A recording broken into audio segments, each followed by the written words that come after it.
Shalom, saudara-saudara yang dikasihi Tuhan. Berjumpa kembali dalam Sapaan Harian GKJ Manahan Surakarta. Apa kabar? Doa dan harapan saya, kita semua dalam keadaan baik dan berlimpah damai sejahteranya. Saat ini firman Tuhan akan mengajarkan kepada kita akan pentingnya waspada terhadap kehadiran nabi-nabi palsu. Mengapa? Karena di zaman akhir ini semakin banyak penyesat-penyesat yang terus bermunculan dan aktif bekerja, yang tentu bisa merusak hubungan kita dengan Allah.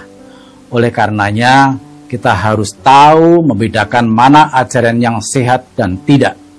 Dan kembali, Alkitab akan menolong kita untuk mengenalinya. Sebelum kita masuk, mari kita berdoa terlebih dahulu untuk mohon pimpinannya. Bapa di dalam surga, kembali kami datang kepadamu, kami mengucap syukur dan terima kasih untuk penyertaan dan pemeliharaanmu hari lepas hari. Saat ini kami kembali berada di dalam ruang sapaanmu, kami akan belajar bagian dari firman-Mu yang mengingatkan kami supaya waspada terhadap pengajaran sesat.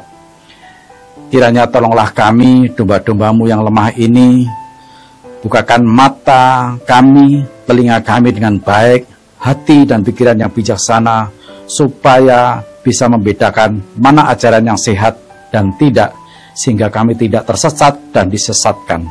Dalam nama Tuhan Yesus Kristus kami berdoa dan mengucap syukur. Amin. Saudara-saudara yang dikasihi Tuhan, semua orang percaya harus tahu dan sadar bahwa hari-hari ini adalah sangat jahat. Tanda-tanda zaman sangat jelas menunjukkan kedatangan Tuhan sudah semakin dekat. Salah satunya banyak bermunculan nabi-nabi palsu. Hal ini terbukti seringkali mereka bernubuat namun tidak terjadi. Dan buah perbuatan mereka pun menyimpang dari kebenaran, sehingga mengacaukan dan meresahkan jemaat. Inilah yang patut selalu diwaspadai. Nabi adalah seorang yang menerima wahyu dari Tuhan untuk disampaikan kepada umat manusia dengan tujuan supaya ada pertobatan dan hidup benar di hadapan Tuhan. Nabi merupakan wakil Allah di bumi yang mengajarkan kebenaran, menafsirkan firman Allah, dan menubuatkan apa yang akan terjadi. Seorang nabi yang benar akan menegur dan membangun hidup kudus dan tidak akan mencari keuntungan atau kepentingan bagi dirinya sendiri. Sedangkan nabi palsu adalah orang yang merasa menerima wahyu atau suara dari Tuhan, padahal sebenarnya bukan, tetapi keluar dari pikirannya sendiri atau iblis.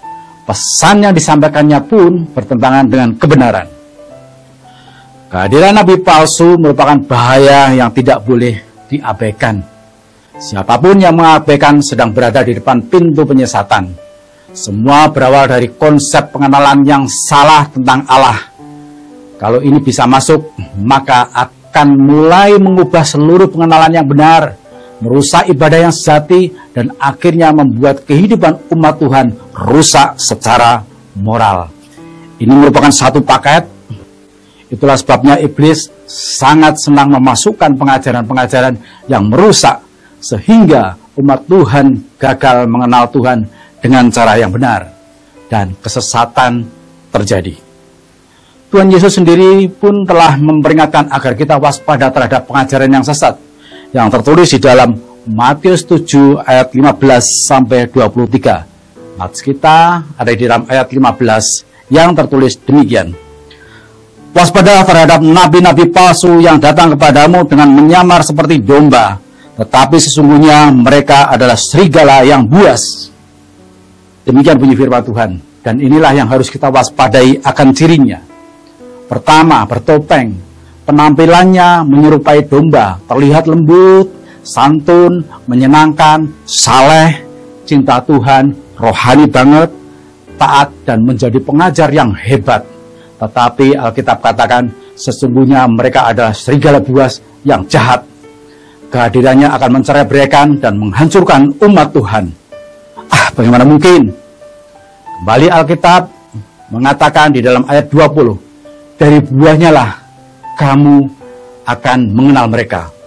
Oleh karena itu, janganlah terburu-buru menyanjung dan terhanyut olehnya. Bijaksananya adalah mengenali perbuatan-perbuatannya, apakah menunjukkan teladan hidup kudus itu sendiri dan taat seperti yang dikehendaki Tuhan? Karena barang siapa taat kepada Tuhan Yesus, berarti taat kepada Bapa di surga. Siapa yang taat kepada Tuhan Yesus juga berarti meneladani cara hidupnya yang meninggikan Bapa di surga. Pengajar yang meninggikan diri sendiri adalah nabi palsu. Siapa yang meninggikan Kristus, dialah pengajar yang sejati. Inilah yang harus kita tahu. Apakah Allah ditinggikan? Apakah Kristus ditinggikan? Ataukah dirinya sendiri? Orang yang melayani Tuhan, yang selalu mencari panggung supaya terkenal, tidak mau belajar mengosongkan diri dan mau menyangkal diri bagi Kristus, dia adalah golongan nabi palsu. Kedua, melakukan mujizat. Mereka juga bisa mengadakan tanda-tanda yang dahsyat. Namun apakah semuanya itu berasal dari Tuhan? Ingatlah Musa saat menghadap Fir'aun. Dia berhadapan pula dengan para tukang sihirnya yang juga dapat melakukan mujizat tandingan. Lihat ayat 22 dengan spesifik mengatakan bahwa mereka melakukan mujizat demi nama Tuhan. Jadi awas, jangan gampang tertipu. Setan pun bisa mengerjakan mujizat. Lalu, apakah mujizat dari Tuhan itu masih ada? Tentu saja ada. Hamba Tuhan yang palsu adalah yang selalu mempromosikan mujizat dan terus mendemonstrasikannya. Ayolah kembali baca Alkitab dengan benar. Tujuan Yesus datang ke dunia ini bukan untuk memamerkan mujizatnya, tetapi untuk menginjili. Mujizat-mujizat yang dibuatnya adalah untuk membuktikan bahwa dialah yang diutus oleh Bapa di surga. Kalau sekarang banyak hamba Tuhan yang tidak mau belajar Alkitab dengan benar, lalu memutar balikkannya, mujizat dipromosikannya untuk dijual. Jika seorang hamba Tuhan terus mengadakan kebaktian-kebaktian yang menawarkan mujizat, maka hati-hatilah. Jangan mau ditipu setan. Mungkin ini terlalu lantang dan keras. Lihat saja buahnya.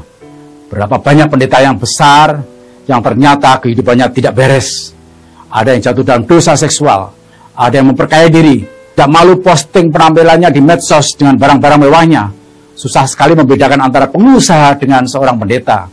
Ingatlah, saat penghakiman Tuhan nanti tiba, Yesus sudah mengatakan sejak awal, mereka akan protes. Bukankah kami bernubuat dan mengusir setan demi namamu, melakukan mujizat-mujizat demi namamu dalam kakak-kakak penyembuhan ilahi? Pada waktu itu Tuhan akan berkata, enyahlah, aku tidak mengenalmu. Oh, betapa mengerikan sekali tidak diakui dan ditolak oleh Tuhan karena jahatnya perbuatan-perbuatan mereka. Oleh karena itu sekali lagi kita harus waspada terhadap mereka. Kenalilah buahnya.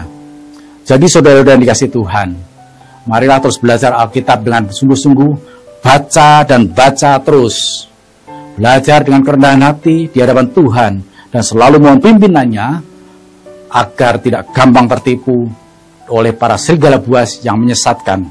Kiranya Tuhan mengasihi gerejanya dan membersihkannya dari para penyesat. Tuhan Yesus memberkati. Amin.